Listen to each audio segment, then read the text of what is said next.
Welcome back to another episode of the Graduate Guide. I'm joined today by Marlene, my co-host, and we have a very special guest, the founder of Hybr, Hannah. Welcome to the podcast. Thank you very much. Thanks for having me. Yeah, we could just start off by contextualizing your journey a little bit before you started Hybr.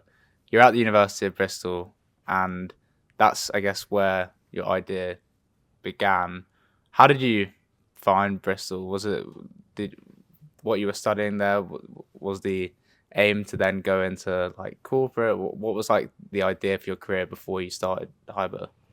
Yeah, good question. So I kind of thought that anyone smart goes into like law, banking, consulting. I didn't really think there was many other choices out there. So I thought like had to go into consultancy, down that route. And I applied for every consulting firm under the sun, did a few assessment centres and absolutely hated it. Felt like I was losing part of my soul, like really didn't feel like it was a good fit. So when I was like hating that process and forcing myself into it, at the same time, me and my flatmate would spend all night speaking about this concept of what was to be Hybr and this gap in the market. And I was so excited and like energized when I spoke about Hybr and what that could be. And then when I was doing the consultancy applications, I was miserable. So as soon as I graduated, I spent that summer just kind of thinking through business models, talking to as many people as I possibly could about the concept. And then come September, I launched it myself, like one-man band, with the help of my flatmate at the time, and went from there. Yeah, I think I resonate with that a lot. Where it's like I think by sort of kind of faking that you know these applications and like saying okay everyone else is doing it, like this must be the best next step for me. When you realize that that's not for you, like throughout the process, like it's kind of scary in a way that's like, oh god, like, okay, so what do I actually do? Like we're not really told much about any other options, but it means that if you have got that entrepreneurial spirit about it, like it's kind of like I've got to make this happen at this point, like, and I think that's a really powerful like motivating force for a startup, like that sort of spark between like ideating and like iterating your product and like never really like announcing it or like saying I am now a founder. What was that moment then like for you when it was like, okay, this idea needs to actually come to life?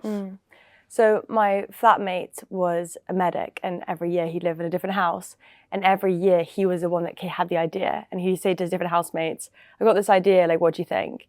And when I lived with him, he would say that he had the same pitch. Like, what do you think?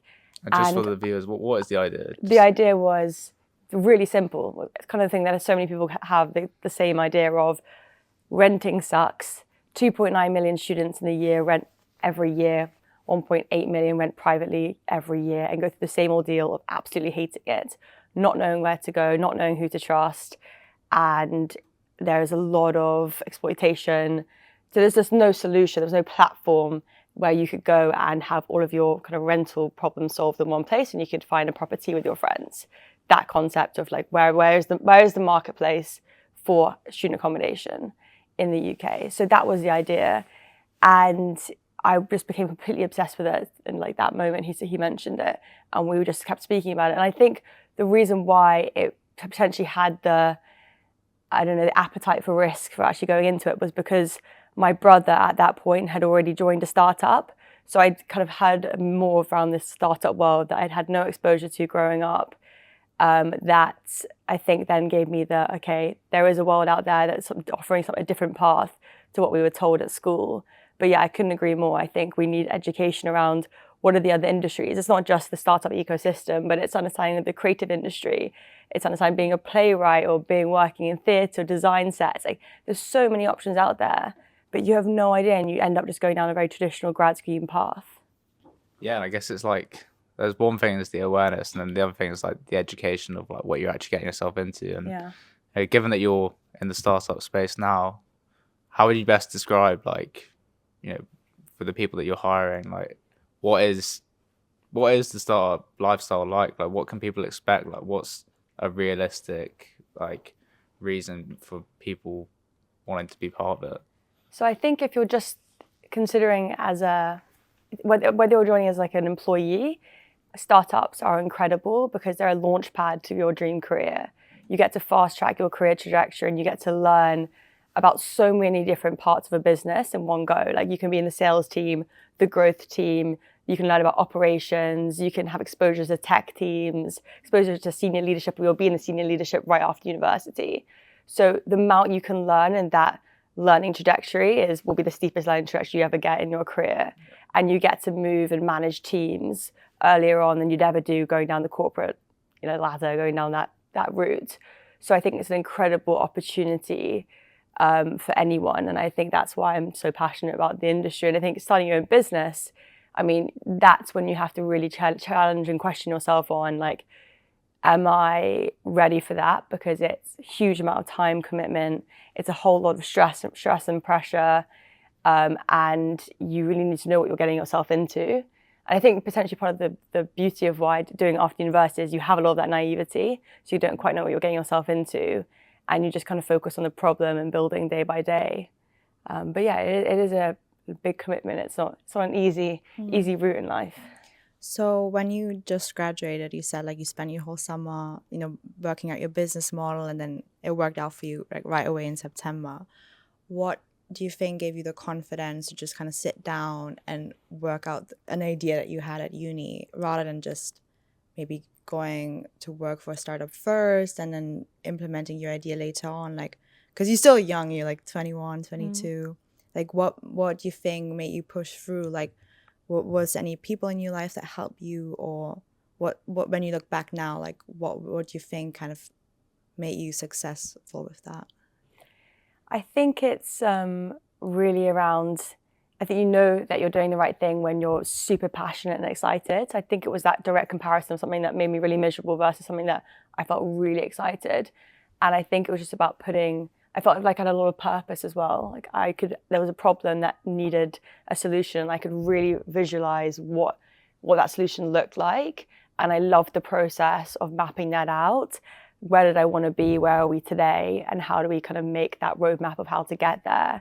I found that incredibly satisfying. And I think that's another kind of great benefit of starting your own business. You have the creative freedom every day to be like, what am I going to work on?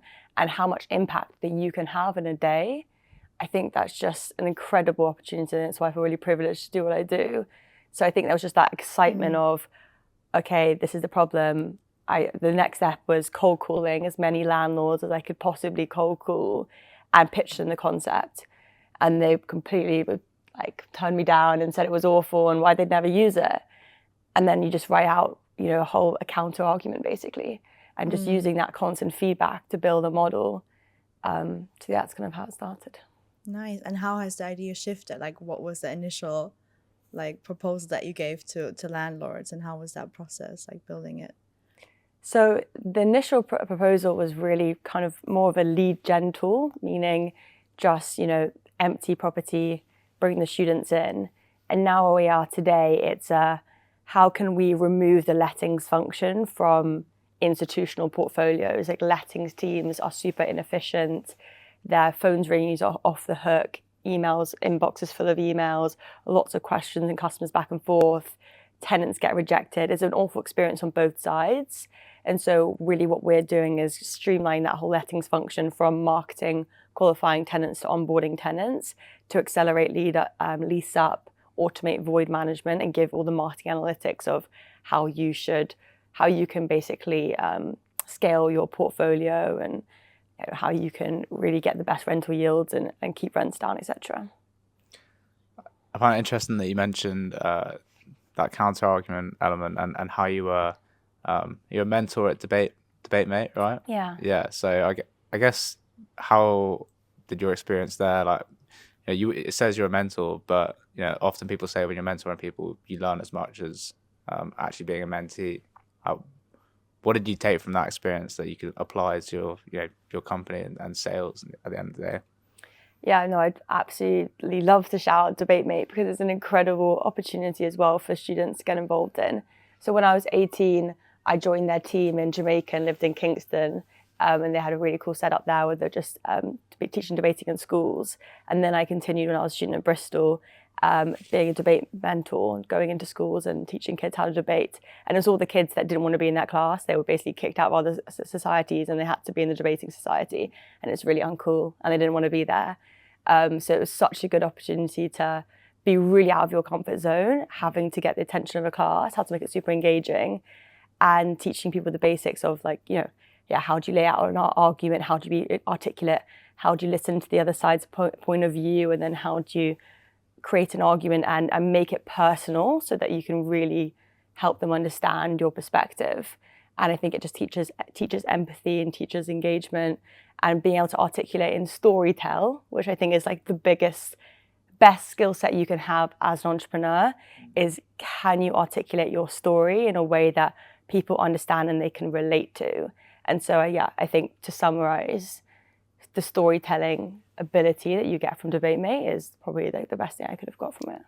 Yeah, then you apply that storytelling ability to the world of VCs, and you Exactly. You managed to raise a really impressive amount, and obviously everybody speaks about like the sort of trials and tribulations of VC, and how stressful and tough it is to actually get that investment, and then like sometimes even once you've got it, like the complications that come with that.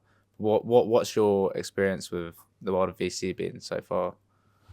Yeah, I think it's very challenging, especially when you go into it again, like straight after university, you don't have that network. So the pre-seed round we first did in 2022 was all about building that network from scratch. And a big part of my journey studying Hybr was grant competitions. So pitching at the enterprise competition, which is part of the University of Bristol, Prince's Trust. There was quite a few more that I did that basically got you in front of an audience, got you to pitch the business, and like, judges tearing it apart, challenging on it. So it's really great for kind of business development and kind of challenging, questioning your model, but also it gets you used to pitching and responding to questions. So that was really experience I didn't even know I needed. That really helped when I went to raise the pre-seed. But no, it's difficult. You have to build a relationship. You have to tap into the high net worth angel community. And then once you impress one, you get introduced to another. And you, bit by bit, you start meeting different people. But you have to be such a yes man. You have to go to every event possible and just be ready to pitch at any moment. And what do you think in the beginning when you started pitching your business and like meeting these high network people as a very young person in the field, that you sometimes feel like you don't quite yet belong?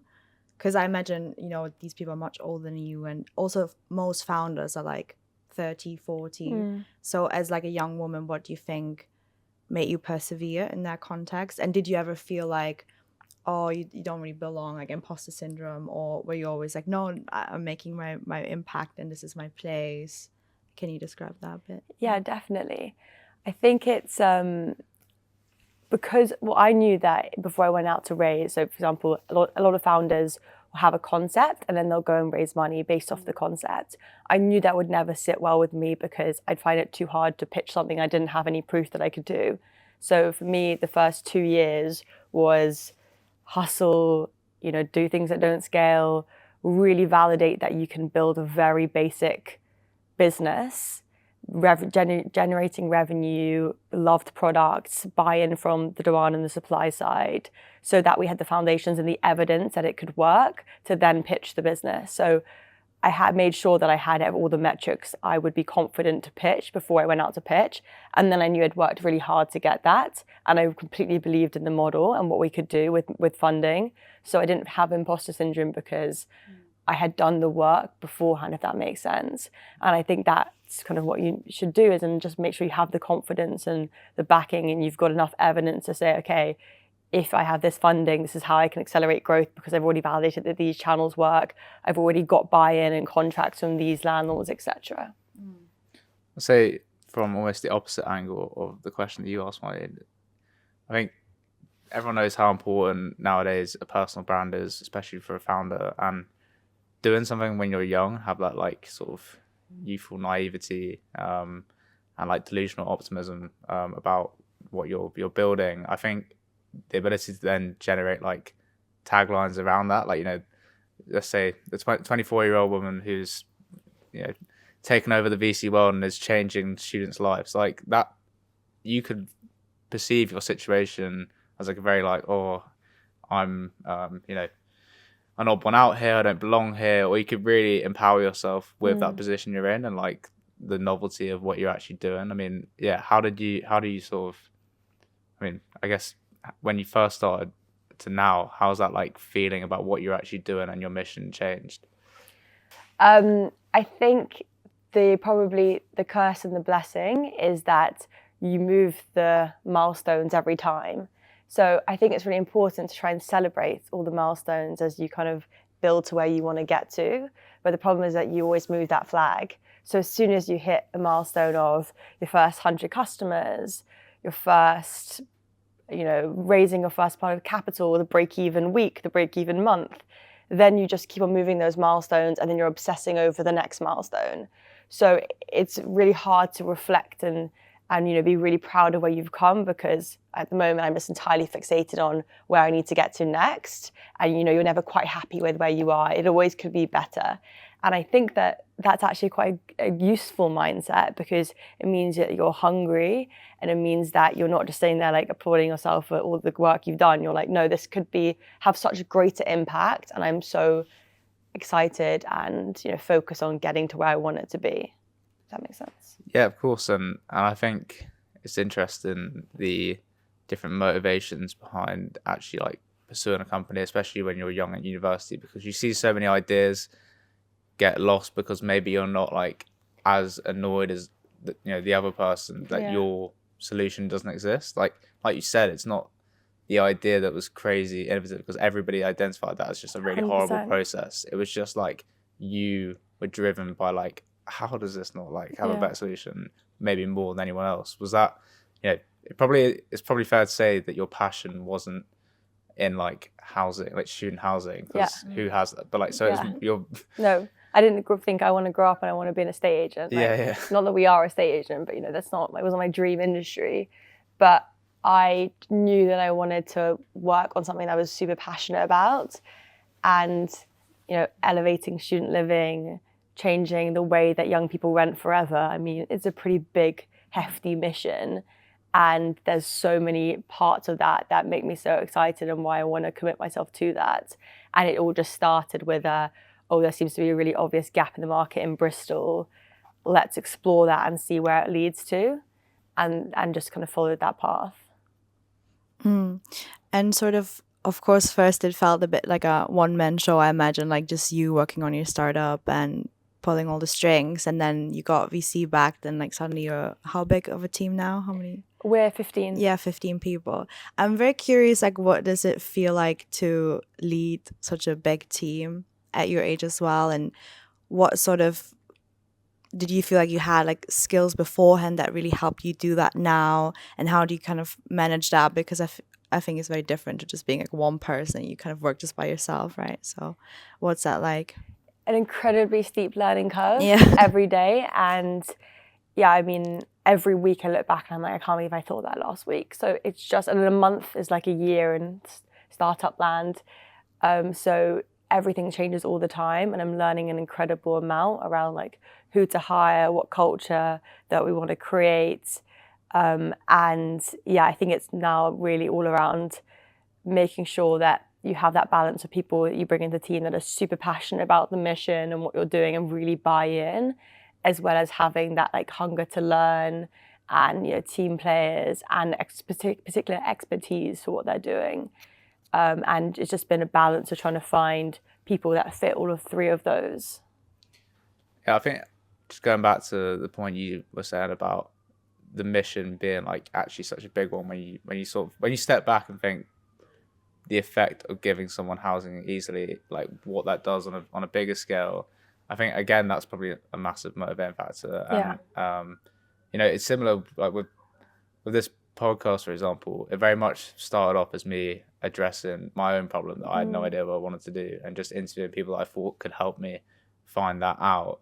And then it does become this thing where you start thinking like, well, actually, mental health issues and probably even financial issues come from people just not feeling like they're empowered or feel like they've got that purpose in life. Yeah. So if you can play any part in solving that, it's like, but get into that next, like that sort of feeling, that sensation, like that's the tough bit, bit in between where it's like you're just working off that one, like, that one piece of good feedback, or that one person said you've got this, or that one person believed in you, until that it kind of resonates in your own head that what you're doing is bigger. Like that initial process, which I think for the student audience listening, which is most relevant to them, like what are some like practical tips to actually staying on track and on the mission when building a startup in the early phases?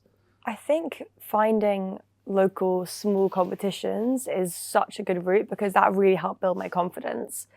Applying to so many different competitions where I'd pitched the business. Firstly, it gave us equity-free funding in the early days to start hiring a team. So before I scaled out the team post-investment, I'd already had small teams because of the grant funding, which gave me access to freelancers. And it just gave me experience to dip my toe into managing teams before I was actually, had a big team around me, which is a really important kind of baby step to take.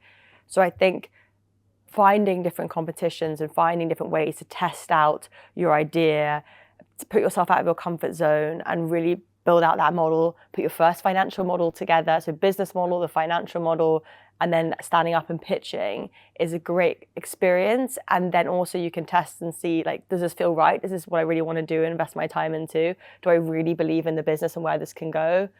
And you're also getting feedback, because no one tells you, congratulations, you've done a really good job. So getting feedback and winning a small award is a really good, green flag of, you're on the right direction, you're doing a good job, some people believe in what you're doing. Or using social media as well, like building out a small community where you can test the idea and you can get users to shape the product in the early days. Again, is getting that feedback and telling you you're not flogging a dead horse, you're on the right path. Yeah, I think maybe the reason that you won these grants is because it shone through at the competition that you had genuine intent with what you're building. And I think, like, in a similar light, when you're hiring people, someone could have the same CV as the other person, but there are, and it's quite hard to articulate into words exactly why one person just strikes you more than the other to be part of your team. But like, what you do now does involve building a team.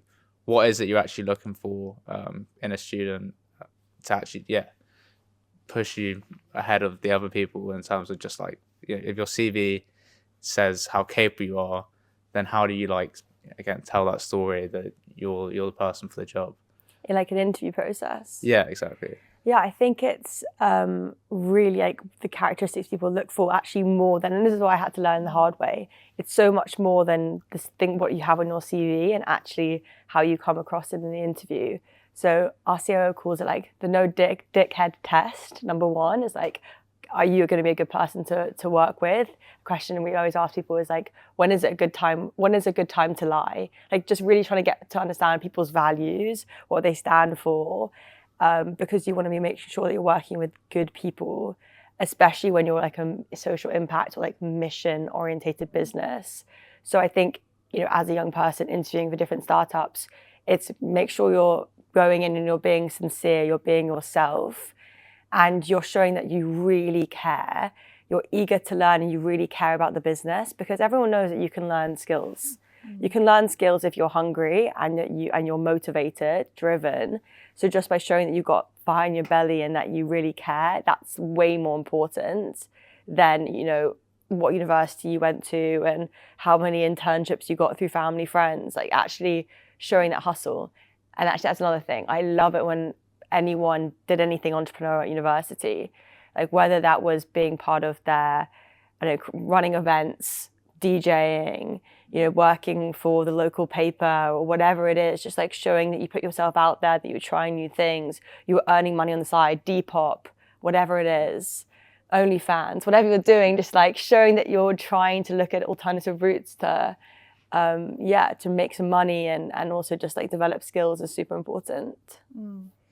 So when you I'm curious because obviously like I think now at university there is more like this entrepreneurial push. If you put yourself in the right spaces and meet the right people, like you can find some people that like, yeah, I'm gonna like maybe not pursue like a classic corporate career and have my own startup, or at least want to work for a startup. Like when you were at Bristol, did you feel like there was a lot of support from the uni, or was it more like the students like made the networks?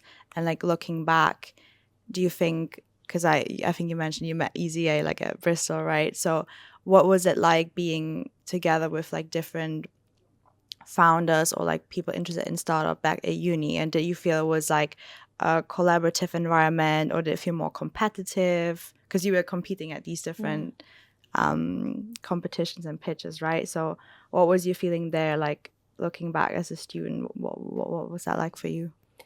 I didn't know anything about the Entrepreneurial Society, the Enterprise Society, the Innovation Society. I had no clue it existed.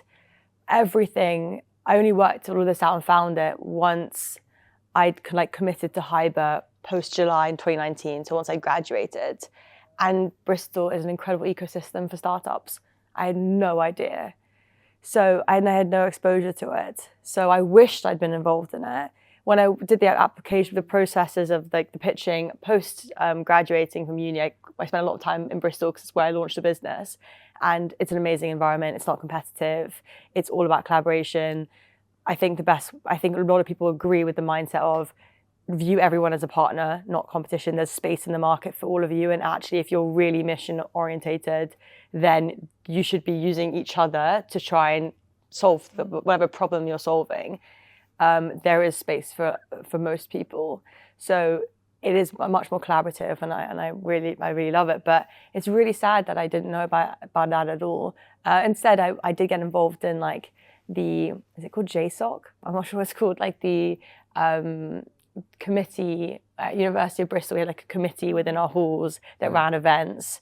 So like I ran events within the halls, and then I was involved with Student High Street, which was like a paper. And then I was involved with the Red Bull Wings program.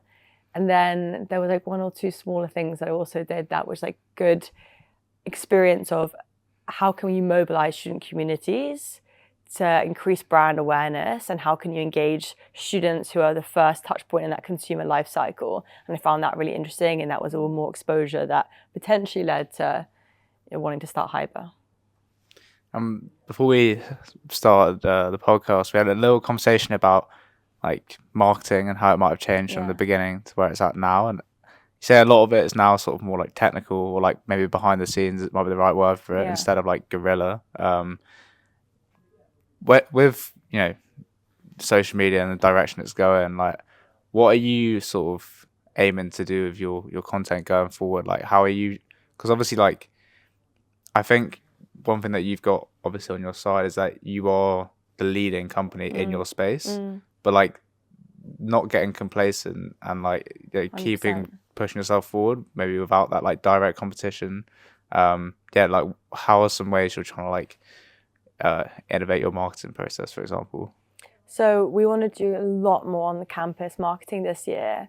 So if anyone's listening and wants to get involved in London, Bristol, Manchester, and actually Liverpool as well, so students in those cities that want to join ambassador schemes or create the ambassador scheme, we're really on the hunt for entrepreneurial students that we will give the budget and they can own it. Obviously with the guidance and any requests and marketing materials from our growth team in London. But we're really looking for those people that want to dip their toe into the startup life and understand whether this is something that they want to go down and get exposure. And they can run on-campus events, they can run referral schemes, they can partner with local societies, with their university, and it's all about creating noise on campus. I think everyone knows, well, most people know about Thursday and how they kind of exploded in their early days, and it was all guerrilla marketing and how do you get loads of press and how do you get everyone talking about your brand. And there's a lot of stuff we want to do like in a similar vein. So yeah, we're really looking for students because it's also so important for us that we've always got students working with Hybr so that they can instruct the product and shape our thinking and make sure that we're not ever becoming out of touch. It's the last thing we ever want. So yeah, it's really important. We've always got interns working for us who are students. And it's a big part of this year. It's making sure we've got that on the campus presence, as well as building the scalable growth engine that understands content marketing and SEO and social media. So it's always a balance of both.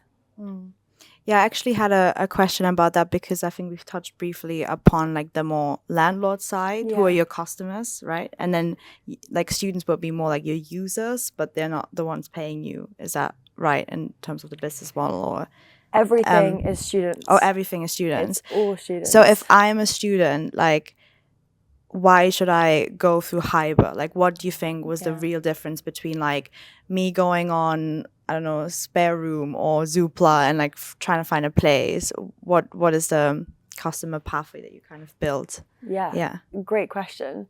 So the big issue for why I wanted to start Hybr was like 70% of the time when students use Rightmove, they'll never hear back after they make an inquiry. And that's because they get deprioritized against a professional renter, or just because it's such an inefficient process that the agents can't possibly get back to every inquiry. A property averages around like 40 inquiries on Rightmove. So there's just and if there's a portfolio of 50, just in one portfolio of 50 properties, you can just imagine the overload. So it gives a really awful experience as a young user when you don't know, you're still having to walk up and down the high street, speak to local agents where they only have a small amount of properties that you can compare, and it creates a lot of panic. Everyone panics and rushes into finding a house, which leads to people being exploited, scammers, etc. So it's just a really stressful, anxiety-inducing experience. So what we're doing at Hybr is we're aggregating all available homes. So we're talking about a landlord with 1 property to 5 properties, investor-backed larger landlord portfolios, live-in landlords to the private rental sector, which is the large apartment blocks full of a co-living environment with mixed use, so young professionals as well as students, or the purpose-built student blocks where they're just more student residences. So, and even service apartments, apart hotels. So we have a wide range of accommodation with different budgets and kind of price points. Short-term tenancies, long-term tenancies, all in one place, all vetted landlords, so that as a young user, you can come on, you can say you're looking for just yourself, or you're looking to join a house share because you haven't managed to find friends and it's been maybe first year was a bit shit because it's quite shit for everyone, or you've come with a really big group of people and you want to live with 10 people.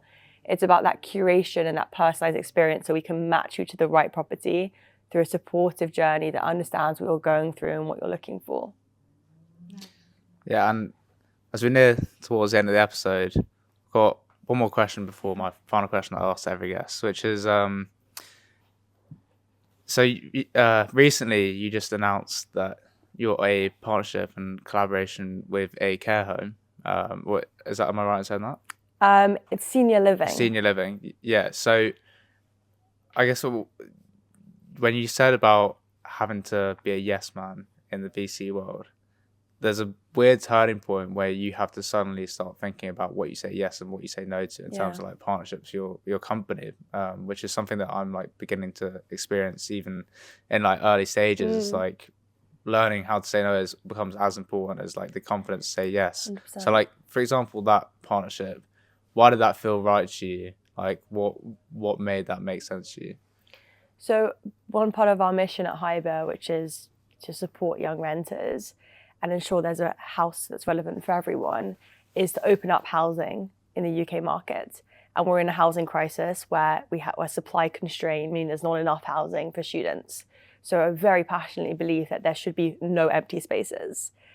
We're in a housing crisis, there should be no empty rooms.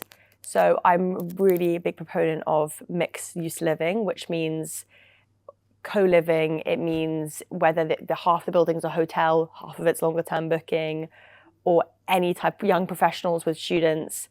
Our matchmaking algorithm takes into account the tenant's criteria. Are they looking to live with students? Are they looking to live with older people because they want a place to study and focus? Like, what are you looking to get out of the house? And then matching you to the relevant building. So we want to bring on as many rooms as possible. And senior living are some of these incredible new apartment blocks. I can't tell you how nice they are. Like, we're talking like restaurants and gyms and cinema rooms, right, really close to some university campuses. And it's a really lovely way to say to maybe a student that wants to be a nurse, or a student that was come from another country who was really close to their grandparents and feels a bit nervous about living with young people for the first time. It's about finding those people that match that building and bringing the energy and youth of young people into a building full of wisdom and older people to create a really nice dynamic. But it's not for everyone. It's for certain people, and that's why the matchmaking is so important. I love that. And I guess like when you offer so many different options, like taking something on like that for like a very particular group, as you said, like that's just going to increase user satisfaction at the end of the day. Like, some people might look at that, it's like, oh, that doesn't really make sense in my head, but it doesn't have to make sense to everyone. That's not why you did it. And my final question to you, which I ask every single one of my guests, is when you first arrived at Bristol, maybe when you were doing your applications to consulting companies, you would have had a certain idea of what success looked like for you in your career. Fast forward, and you've done a lot with Hybr, made a lot of learnings, built this team. What is your idea of a successful career? Really great question.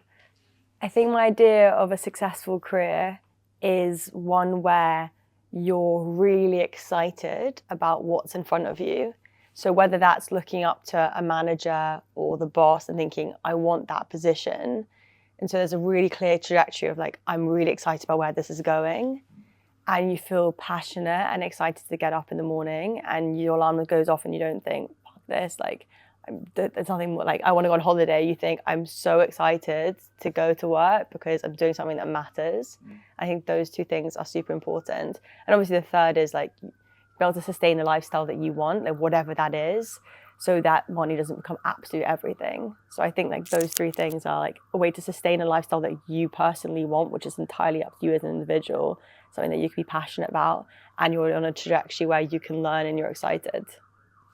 Love that. Thanks so much for coming on. I really love that one. You. And Marlene, thanks so much for co-hosting.